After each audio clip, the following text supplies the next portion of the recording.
Qarshi shahridagi me'moriy yodgorliklardan biri Bekmir madrasasidir. Madrasa Bekmurodboy tomonidan 1904-yilda Qarshi qalasining bosh maydoni Registonning shimol tomonida bunyod etilgan. Bekmurodboy Mang'it urug'ining qozoq shoxobchasidan bo'lgan. U shahar aholisi o'rtasida Bekmir qozoq nomi bilan mashhur edi.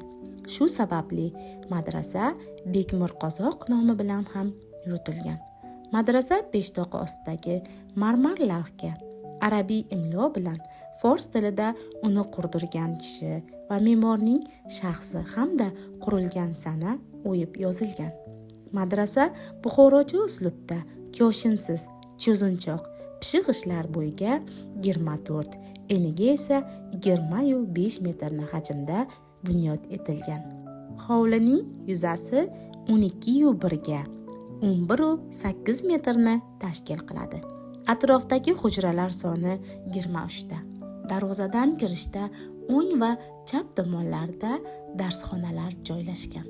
Hujralar asosan bir xonadan iborat. Madrasaning peshtoqi uncha baland emas. Peshtoqning ikki yoni tepasi naqshli, g'ishtin qubbalar bilan ziynatlangan. Binoning ikki yon burchagidagi pastak minoralar ustida gumbazli mezanalar bor.